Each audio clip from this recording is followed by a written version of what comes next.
लड़का है, ससुराल जाता है, घर पे कहता है, राजू इधर आ। जैसे वो ससुराल गया, साली आएगी नौत से भाई, साला आया दूल्हा भाई, सासू माँ मिली तो मेहमान, ऐसे करके बुलाता है। जैसे अपना घर छोड़ा ससुराल गया, आपका इज्जत में परिवर्तन और आपके बुलाने के स्टाइल में परिवर्तन हो जाता है। इस दुनिया से गरीबी का नाम मिटा दूंगा, इस दुनिया से गरीबी का नाम मिटा दूंगा, और एक बार इस जमाने को फिर से आजाद बना दूंगा, और जिन्हें नफरत है हमारी गरीबी से, मैं उन अमीरों के हस्ती को मिटा दूंगा। Hi guys, welcome all of you, और आपका अपना दोस्त यार सर। उम्मीद करता है आप लोग ठीक होंगे। आज मैं 1.2 का सवाल लेकर आया हूं, 3 नंबर और 4 नंबर। चलिए दोस्तों, हम लोग बगैर बात के क्वेश्चन को हल करते हैं। आपको आपके स्क्रीन पर क्वेश्चन दिखाई दे रहा होगा। चलिए दोस्तों, कहता क्वेश्चन है, आवाज गुणनखंड विधि द्वारा निम्नलिखित पूर्णांकों के एचसीएफ और एलसीएम ज्ञात कीजिए। आवाज गुणनखंड विधि द्वारा निम्नलिखित पूर्णांकों के एचसीएफ और दोस्तों क्या ज्ञात कीजिए, एलसीएम ज्ञात कीजिए। सबसे पहले कि आवाज संख्या होता क्या, वैसा संख्या जो एक और स्वयं से करता, ऐसी संख्या को हम लोग क्या कहते हैं दोस्तों, आवाज संख्या। वह संख्या जो एक और स्वयं से करता है उसे हम लोग क्या कहते हैं, आवाज संख्या कहते हैं। तो आवाज गुणनखंड यानी इसको प्राइम फैक्टर पे पहले तोड़ देंगे। चलिए दोस्तों, इसको हम लोग तोड़ते प्राइम फैक्टर पे। 12, 15 और दोस्तों कितना, 21 है। चलिए इसके आवाज गुणनखंड विधि आवाज गुणनखंड कर लीजिए। तो 12 का लगा दीजिए दोस्तों, 2 से लग जाएगा, 2 छक्के 12, फिर 2 से लगाए 3, और फिर 3 से लगाए दोस्तों कितना हो जाए 1। 2 कैगो आया दोस्तों, 2 गो, तो 2 पे पावर 2 गुना 3 कैगो दोस्तों, 1 एगो 3 है तो एगो 3। चलिए दोस्तों, फिर 15 का करते हैं।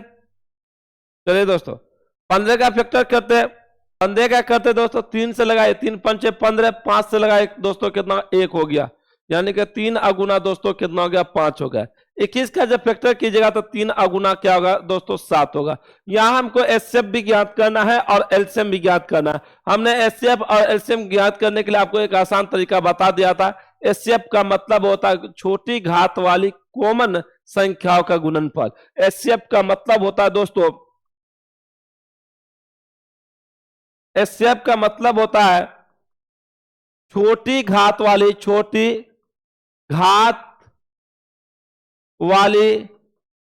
कॉमन संख्याओं का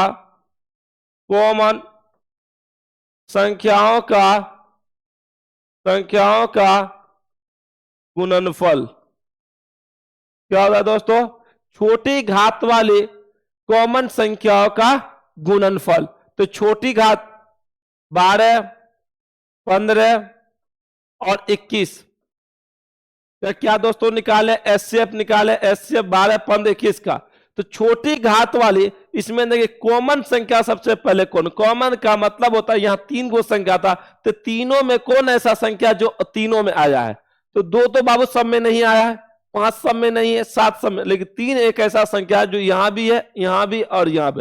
लेकिन इस सब में बाबू घात किसका कम है, तो घात तो सबका बराबर है, घात इसमें क्या दोस्तों, सबका बराबर ही है। तो इसका आंसर कितना होगा बाबू, 3 हो जाएगा। कितना हो जाएगा, 3 हो जाएगा। अब हम लोग को क्या निकालना, एलसीएम। एलसीएम का थोड़ा सा मेथड समझ लीजिए। एलसीएम में क्या कहता है, एलसीएम का मतलब होता है, एलसीएम का दोस्तों मतलब होता है बड़ी घात वाली कॉमन संख्याओं का गुणनफल, तथा शेष संख्याओं का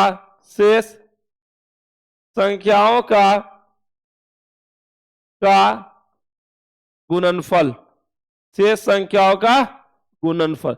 एलसीएम निकालना है दोस्तों, हमको क्या निकालना है, एलसीएम निकालना। कहता बड़ी घात वाली कॉमन संख्या, तो कॉमन संख्या क्या है दोस्तों, 3 आया। कॉमन संख्या क्या आया, 3 आया। कॉमन संख्या दोस्तों कितना आया, कॉमन में सब में 3 है, कॉमन संख्या कितना आया दोस्तों, 3 आया। तो कॉमन संख्या इसका बड़ा घात, तो घात तो सबका भी इक्वल है, अगर कोई का घात ज्यादा रहता तो उसको लेते, लेकिन अभी तो घात क्या है दोस्तों, सब बराबर है, सब क्या है, बराबर। तो एलसीएम 12, 15 और 21 का निकालना।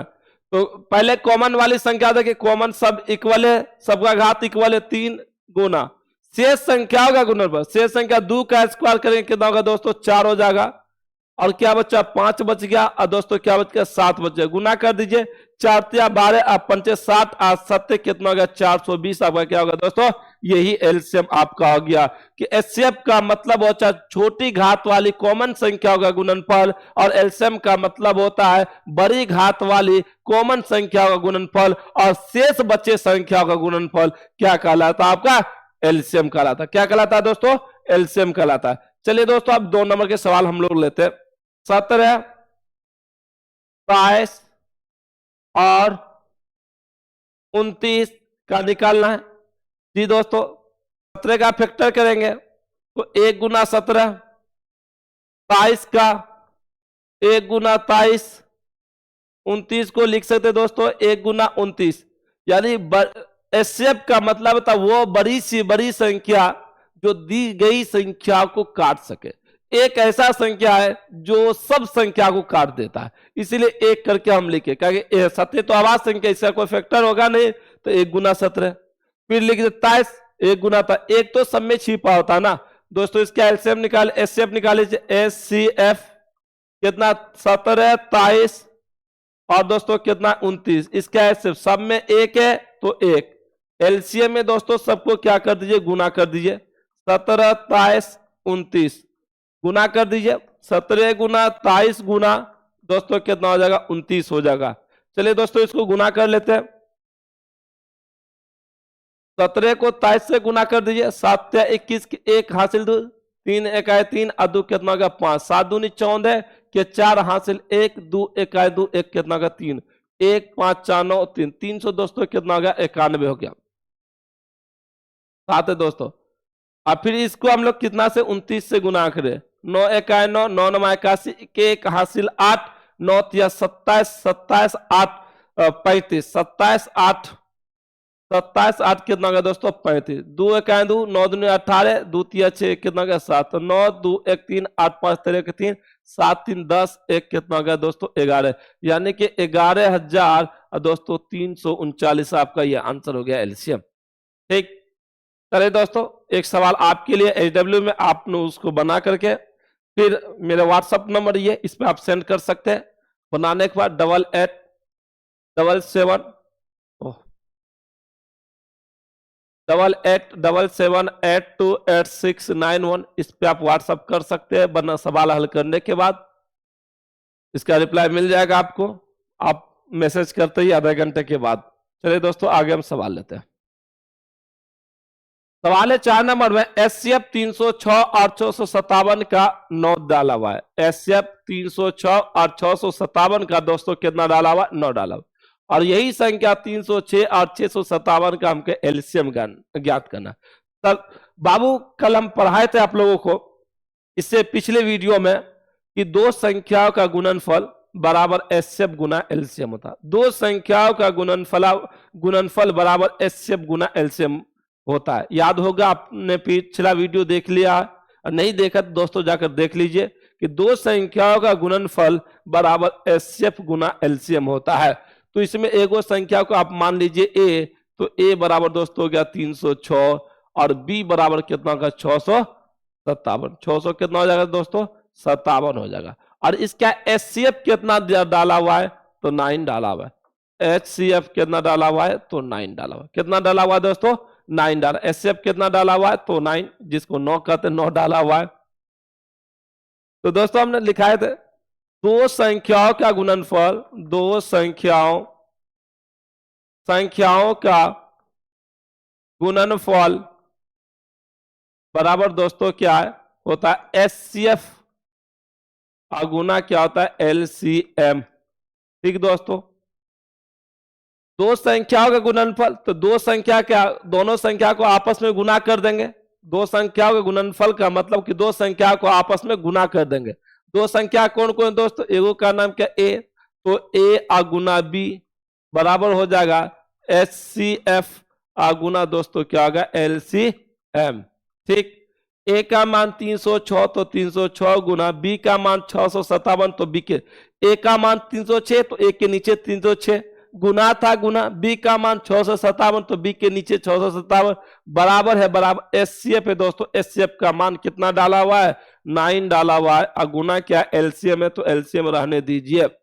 9 गुना में कोई भी संख्या पक्ष बदलता है तो अपने चिन्ह को त्यागता है, अपने चिन्ह का उल्टा होता है। मान लो कोई भी संख्या क्या हुआ, पक्ष बदला तो चिन्ह क्या क्या उल्टा क्या। लड़का है ससुराल जाता है, घर पे कहता है राजू इधर आ।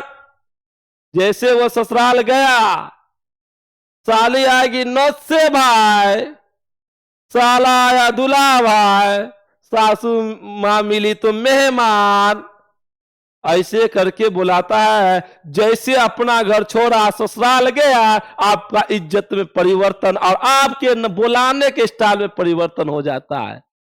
देखे ना, एक बार ससुराल जाके देखियो की कहे छे, एकदम साली सब नौसे दुल्हा का रेट लगावे छे एकदम स्टाइल में। उसी तरह तो ये संख्या, कोई भी संख्या पक्ष बदलता है तो अपने चिन्ह का विपरीत होता है। गुना है तो भाग होगा, भाग है तो गुना होगा। चलिए दोस्तों, यहाँ 9 गुना में है, बाबू मेहमान दौड़ू दौड़ू, राइट में छिए तो लेफ्ट में आबू।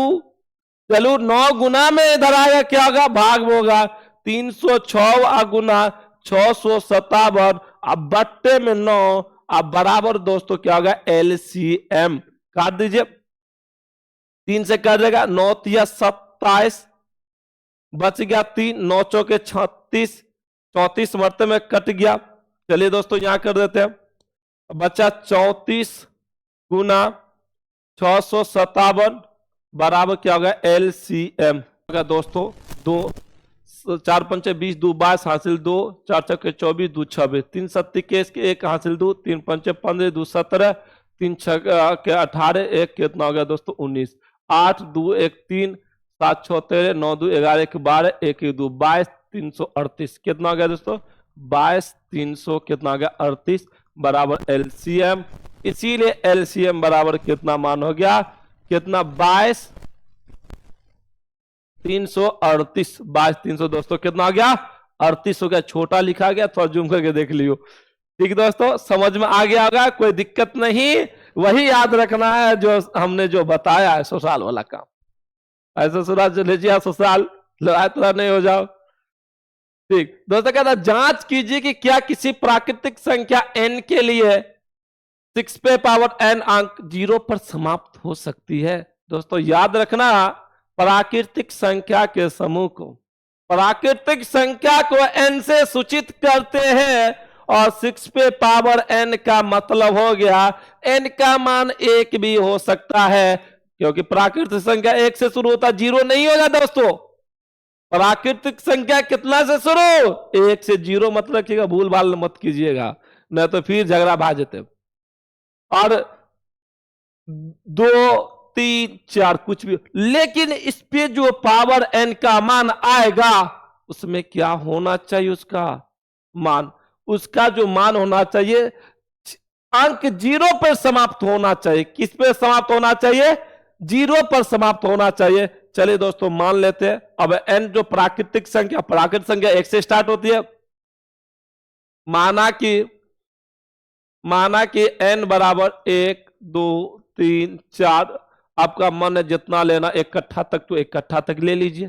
ठीक दोस्तों, अब क्या n पे पावर 6 पे पावर n, 6 पे पावर दोस्तों n, अब यह 6 पे पावर n, एक मिनट, n बराबर कितना मान 1, तो 6 पे पावर n तो बराबर 6, n का मान जगह 1, तो कितना हो जाएगा दोस्तों 6 हो जाएगा। कितना हो जाएगा, थोड़ा यहां लिख दो, तो 6 पे पावर n है तो 6, n पे पावर 1 बराबर कितना का 6, n बराबर मान लेते दोस्तों 2, तो 6 पे पावर n है तो 6, n का मान कितना का 2, 6 का स्क्वायर कितना होगा दोस्तों 36, फिर n बराबर कितना 3, 6 पे पावर n था।